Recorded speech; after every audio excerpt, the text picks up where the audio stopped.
드립니다.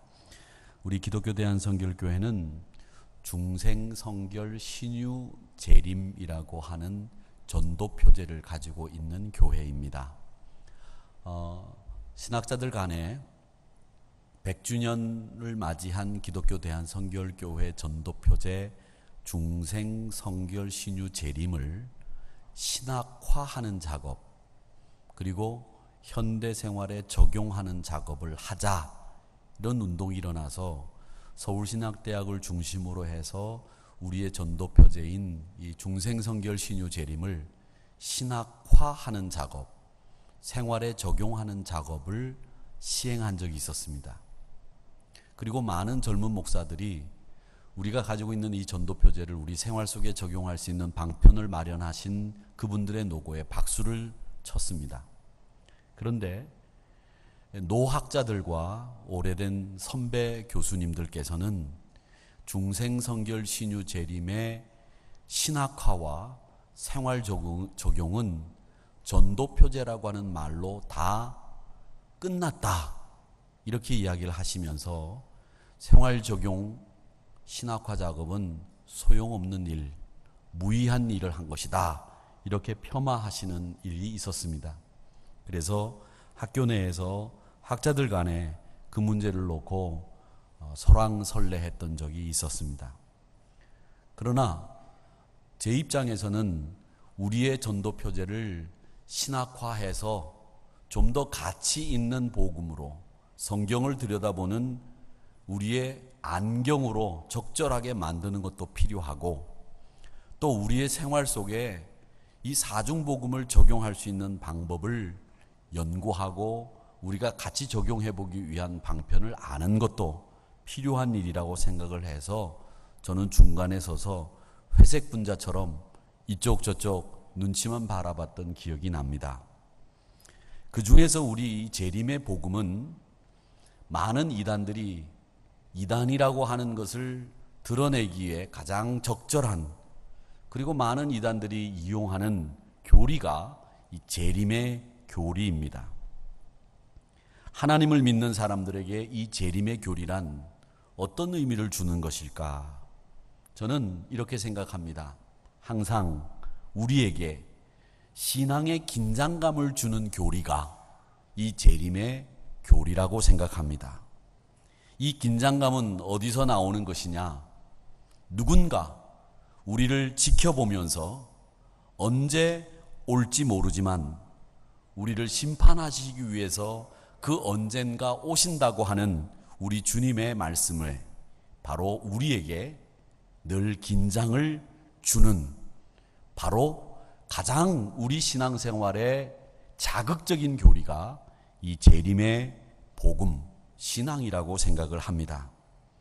기독교 대한성결교회 헌법에 보면 이 재림을 구약 성경의 예언의 중심이 그리스도의 수육 탄생이라면 신약 성경의 중심은 그리스도의 재림이라고 할 수 있나니 우리는 공중 재림과 지상 재림을 믿는다. 요한계시록은 재림을 전적으로 계시한 성경으로 마지막에 내가 속히 오리라 한 말씀이 3번이나 거듭 기록되었다. 재림은 신앙생활의 요소이며 소망이요 경성이 된다, 이렇게 되어 있습니다. 여기서 재림신앙이 가지고 있는 특징을 신앙생활의 요소, 소망, 경성, 이 3가지로 이야기를 합니다.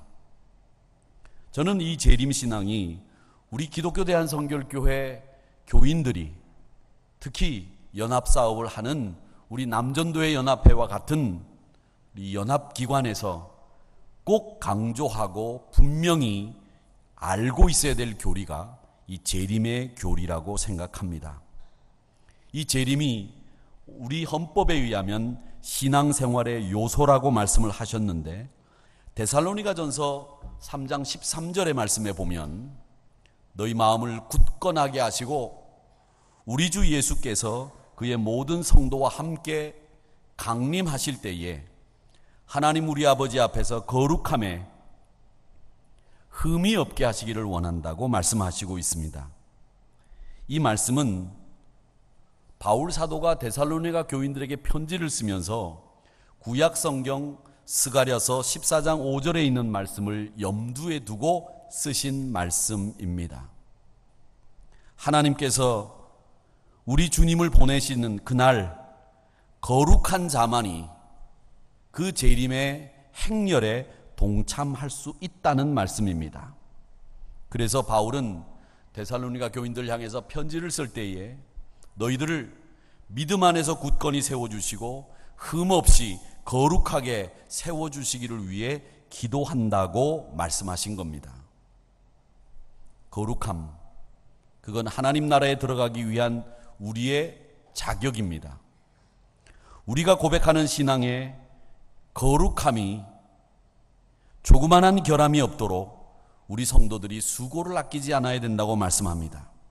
그러기에 우리의 소망은 하나님 앞에서 흠없이 깨끗하게 우리 주님과 함께 오시는 그날 우리 성도들과 함께 그의 나라에 어린 양의 혼인잔치에 참여하는 것, 그것을 바라는 것이 재림신앙의 핵심이라고 하는 것을 아시고 여러분 신앙생활의 요소인 이 재림의 신앙을 굳건히 세워나가시기를 주님의 이름으로 축원합니다. 또 재림신앙은 두 번째는 소망입니다. 데살로니가전서 2장 19절에서부터 20절 말씀에 보면 우리의 소망이나 기쁨이나 자랑의 면류관이 무엇이냐?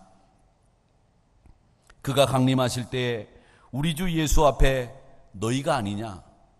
너희는 우리의 영광이고 너희는 우리의 기쁨이다. 이렇게 말씀하시면서 데살로니가 교인들이 바울 사도에게 그리고 많은 교인들에게 기쁨이 되고 영광이 된다고 말씀하셨습니다. 이 소망이라고 하는 것이 뭐냐? 여러분, 데살로니가 교인들이 성숙한 신앙으로 무장하고 있어서 너희들이 영광이다, 이 말씀이 아닙니다. 데살로니가 교인들이 성숙한 신앙으로 자랄 것을 기대하는 그 희망이 나에게는 영광이 된다고 하는 말씀입니다. 그러기에 바울 사도는 그것이 소망이고 기쁨이 되고 자랑이 된다고 말씀하셨는데, 그리스도의 강림하시는 그날 너희들이 소망이나 기쁨이나 자랑의 면류관이 무엇이냐? 그것보다도 더 중요한 것은 너희들이 바로 우리의 기쁨이고 너희들이 하나님 앞에 얻은 신앙의 열매요 전도의 열매이라고 하면서 하나님 앞에 영광을 돌리겠다고 하시는 말씀을 하고 있는 겁니다. 사랑하는 성도 여러분, 우리 주님 다시 강림하시는 그날 우리가 주님으로부터 네가 내 기쁨이었다, 네가 나에게는 자랑이었다, 이런 말씀을 들으시는 우리 한우리 성도들과 강남지방 남전도회 회원 여러분 되시기를 주님의 이름으로 축원합니다. 강림이라고 하는 말은 헬라어로 파루시아라고 합니다.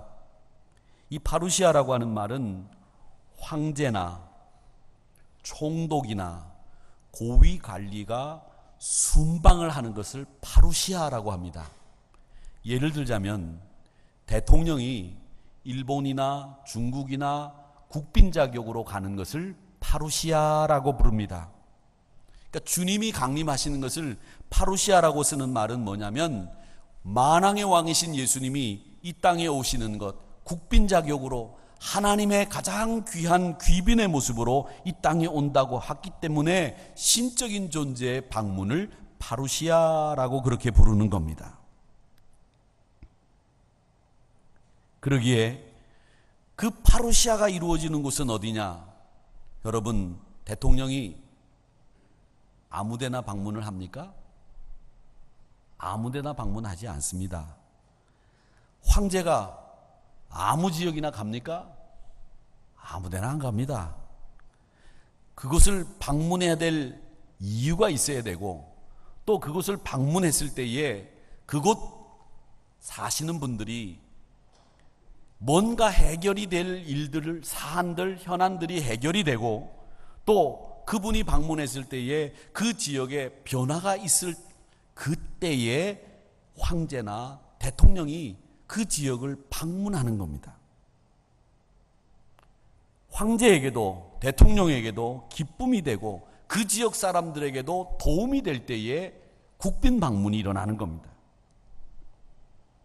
그래서 이 바울이 파루시아라고 하는 말을 쓸 때에 황제의 방문을 연상하면서 그리스도의 강림을 이야기하신 겁니다. 우리 그리스도가 다시 오시는 그날 우리는 영원한 하나님 나라에 들어가게 되는 영광과 기쁨을 얻게 되는 것이고, 우리 주님이 다시 파루시아하는 그날에는 우리 주님도 이 땅이 온 인류가 구원받고 하나님의 영광을 드러내는 찬송을 부르는 기쁨이 넘치게 될 것을 기대하시기에 이 땅에 파루시아 하게 되는 줄 믿습니다. 그러기에 사랑하는 성도 여러분, 우리 주님의 재림은 바로 우리에게는 큰 기쁨이 되는 파루시아의 역사라고 하는 것을 기억하시면서 날마다 주의 강림을 소망 중에 기다리시는 여러분들 되시기를 주님의 이름으로 축원합니다. 마지막으로 이 재림은 신앙생활의 경성함입니다. 마태복음 24장 44절의 말씀에 보면 이러므로 너희도 준비하고 있으라, 생각하지 않은 때에 인자가 오리라 이렇게 말씀하셨고, 마태복음 25장 13절의 말씀에는 그런즉 깨어 있으라, 너희는 그날과 그때를 알지 못한다, 하늘 아버지만 아신다 이렇게 말씀을 하셨습니다. 경성은 깨우침입니다. 설교 서두에 말씀드린 것처럼 재림은 우리 신앙에 긴장감을 주는 교리예요. 언제 주님 재림하시는지 아무도 모릅니다. 그런데 우리는 주님의 재림을 사모하며 살아야 되는 사람들입니다. 여러분, 주님의 재림을 사모하시기를 축원합니다. 그런데 성경은 이 재림의 시기를 아무도 알지 못한다고, 뜻하지 않은 때 이루어진다고 말씀하셨는데, 그 재림의 상황을 성경은 뭐라고 얘기하느냐? 동에서 번쩍 일순간에 서쪽 끝까지 번개가 치는 것처럼 그렇게 주의 재림이 이른다 이렇게 말씀하셨습니다.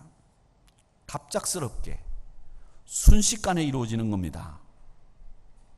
그러니 깨어서 준비하지 않으면 결단코 기쁨으로 주님을 영접할 수 없다는 것이 재림의 교리에서 우리가 준비해야 될 이야기입니다. 이런 준비가 우리에게 되어 있는지 한번 돌이켜 봅시다. 이런 진리를 전하는 우리들이 되어야 되겠습니다. 이 재림은 말이죠, 2000년 전부터 이 재림에 대한 이야기가 굉장히 많았어요. 2000년이 지난 지금까지도 그리스도의 재림이 아직 이루어지지 않고 있습니다. 그래서 현대 성도들 가운데서도 지금까지 재림이 이루어지지 않았으니 설마 지금 재림이 이루어지겠는가, 이런 방심하는 분들도 계십니다. 그러나 반대로 한번 생각해 보세요. 주님께서 지금까지 재림하지 않으셨기 때문에 오히려 이제 주님이 재림하실 때가 임박하지 않았는가, 이런 생각도 할 수 있지 않습니까? 여러분, 주님의 재림이 언제 이루어질지는 모르나 멀지 않아 성취될 것을 믿고 이를 대비하는 것이 우리의 신앙의 준비된 자세라는 것을 기억하시면서 머지않아 오실 주님을 미리 준비하는, 방심하지 않는 여러분들이 다 되시기를 주님의 이름으로 축원합니다. 이렇게 신앙생활의 요소이며 소망이고 경성이 되는 재림신앙을 통해서 얻는 유익은 뭐냐? 베드로전서 5장 4절을 한번 같이 읽어보겠습니다. 한번. 졸리시죠? 식사를 하시고 날씨가 더운데 시원한 데 들어오시니까 피곤하시고 졸리실 거예요. 일주일 내내 고생하시고 교회 오셨는데 졸리실 텐데, 지금까지 잘 주무셨으면 다행이고 못 주무셨으면 요거 한마디만 읽고 조금 더 주무실 수 있도록 해드리겠습니다. 같이 읽겠습니다. 시작. 그리하면 목자장이 나타나실 때에 시들지 아니하는 영광의 관을 얻으리라. 아멘. 신앙생활의 요소이고 소망이고 경성인 재림신앙을 믿는 사람들에게는 영광의 관을 얻게 해주시겠다고 약속해 주셨습니다. 이 헬라 사회는 올림픽이 열리던 사회입니다. 그 올림픽이 열리고 1등을 한 사람에게는 요즘에는 금메달을 주지만 당시에는 월궤관을 씌워주었습니다. 이 월궤관이 왜 씌워졌느냐? 승리, 영광을 상징하는 나무 이름이 그 속말 뜻이 그렇기 때문에 이 월궤관을 씌워주셨는데, 우리 성도들이 재림을 신앙의 요소로 소망으로 경성으로 믿고 사는 분들에게는 우리가 받을 면류관이 구체적으로 어떤 거냐? 여러분, 시들지 않는 면류관을 여러분의 머리에 관 씌워주실 줄 믿습니다. 4절에 보면 면류관을 시들지 않는다고 합니다. 시들지 않는 면류관을 쓰시는 저와 여러분이 되시기를 축원합니다. 두 번째 면류관은 영광의 면류관이라고 말합니다. 이 영광의 면류관은 뭐냐? 내가 그걸 쓰면 사람들이 다 쳐다보고 박수를 쳐주는 거예요. 기뻐하는 거죠. 여러분, 사람들이 나를 쳐다보는 게 좋으십니까? 싫으십니까? 싫은 분이 있으면 그분도 얼른 가서 처방을 받으셔야 됩니다. 너무 좋아하는 것도 좋지 않습니다. 적당하게 사람들이 쳐다보는 것도 견딜 수 있어야 되고, 또 적당하게 사람들이 인정하는 것도 받아야 되는데, 영광의 면류관이라고 하는 것은 뭐냐 하면 여러분, 다른 게 아닙니다. 내가 지금까지 그리스도를 섬기는 마음으로 살았던 것을 주님으로부터 인정받는 거예요. 그게 영광이에요. 다른 게 영광이 아니라 주님이 나를 인정해 주는 거, 그게 영광인데, 나의 어떤 부분을 인정해 주느냐? 내가 말씀 따라 섬기는 모습을 주님이 인정해 주는 거, 그게 영광이란 말이죠. 내가 상을 받는 거, 내가 잘했다고 칭찬받는 거, 물론 그것도 영광이지만, 내가 열심히 말씀을 따라 주를 섬겼던 것을 주님이 야, 잘했다, 야, 너 정말 그거 참 잘한 일이다 인정해 주는 거, 그게 바로 영광이에요. 그 영광의 면류관을 여러분 받으신다는 것을 잊지 마시기를 축원합니다. 그렇게 되면 여러분들이 재림의 신앙 속에 살아가는 정말 훌륭한 신앙인이 된다는 겁니다. 그러기에 여러분, 우리 열심히 재림의 신앙을 전파하며 사시기를 주님의 이름으로 축원합니다. 19세기 미국의 유명한 복음 전도자 무디 선생님이 계시지 않습니까? 드왈라이트 무디라고 하는 분인데, 이분이 정말 이 19세기, 20세기 기독교에 영향을 많이 미쳤어요. 어떻게 보면 우리 한국 교회도 이 무디로부터 자유로울 수 없다는 생각이 드는 게 뭐냐면, 사중복음을 만드신 분이 심프슨 분이거든요. 심프슨. 근데 이 심프슨이 사중복음을 어디서 착안했느냐? 무디 선생의 집회에 가서 깨달았어요. 그리고 여기 우리 한국에 왔던 성결교회 미국 선교사인 카오만 길볼은 그분이 어디서 은혜를 받았느냐? 심프슨 부인 집회에 가서 은혜를 받았어요. 그러니까 이 무디로부터 시작된 그 기독교 복음의 전파 선교가 여기까지 흘러온 거죠. 그러니까 무디는 정말 우리가 이분을 연구하고 이분에 대해서 같이 묵상을 해도 지나친 법이 없는 사람이 바로 무디입니다. 근데 이 무디에 관련된 일화가 얼마나 많이 있어요. 가난한 구두수선공이었던 무디가, 일자무식이었던 무디가 하나님의 복음에 사로잡힌 바 되니까 그가 세계 역사를 바꾸는 무디가 된 거죠. 얼마나 이 사람이 전도에 열심을 품었는지, 그를 만나는 사람마다 남녀노소를 막론하고 이 사람이 전도를 했답니다. 근데 한 번은 전도하러 나가는데 대낮에, 미국도 술을 많이 먹었거든요. 19세기 금주령이 왜 내려졌습니까? 미국에 술을 너무 많이 먹으니까 나라에서 술 먹지 못하도록 금주령을 내린 거죠. 그때 그 몰래 술을 만들어가지고 돈을 많이 벌었던, 밀주 사업을 해서 돈을 많이 벌었던 사람이 이탈리아 마피아 아닙니까? 그래서 마피아가 그렇게 큰 거죠. 술 취한 사람들이 길바닥에서 죽고 길바닥에서 취해가지고서 너부러져 있고, 그런데 한 번은 대낮에 술 취한 술주정뱅이가 전봇대에 기대에 서 있는 거예요. 무디가 전도하러 나갔더니 무디가 그 전봇대에 기대서 술 취한 사람이 이렇게 허우적거리고 있는데 가서 예수 믿으라고 권면을 했습니다. 예수 믿으세요. 그 술 취한 사람이 그 예수 믿으라는 말을 듣고 온전히 대답을 했겠어요? 예, 다음 주일부터 교회 가겠습니다. 그랬으면 그 사람 정신 나간 사람 아니죠. 술 취하지 않았겠죠. 근데 이 사람이 그 얘기를 듣고 뭐라고 그랬느냐, 대뜸, 야, 내가 예수 믿든지 말든지 네가 무슨 상관이야 이놈아, 소리를 버럭 질렀습니다. 그러니까 무디가 점잖게 웃으면서 뭐라고 얘기했느냐, 예, 상관이 있습니다. 전도하는 것이 내 직업입니다. 이렇게 대답을 했습니다. 무디는 전도가 시간이 남아서 하는 일, 봉사가 아니라 자기 직업이라고 생각을 한 겁니다. 일반적으로 전도에 대해서 착각하는 것이 뭐냐? 전도는 목사나 선교사나 전도에 능력이 있는 몇몇 사람들이 하는 것으로 생각을 하는데, 예수 믿는 사람들은 이 전도가 직업이어야 된다는 겁니다. 입을 열 때마다 낯선 사람 만나면 교회 다니는지요, 예수 믿어야 된다는지요, 이렇게 이야기해야 되는 겁니다. 식당에 가서도 예수 믿으라고 말씀하시는 분과 예수 믿으라고 말씀하시는 못하시는 분하고 차이가 나는 거예요. 근데 여러분, 예수 믿으세요, 교회 오세요, 이렇게 이야기하면 사람들이 싫어하는 것 같죠? 싫어하는 사람도 물론 있겠죠.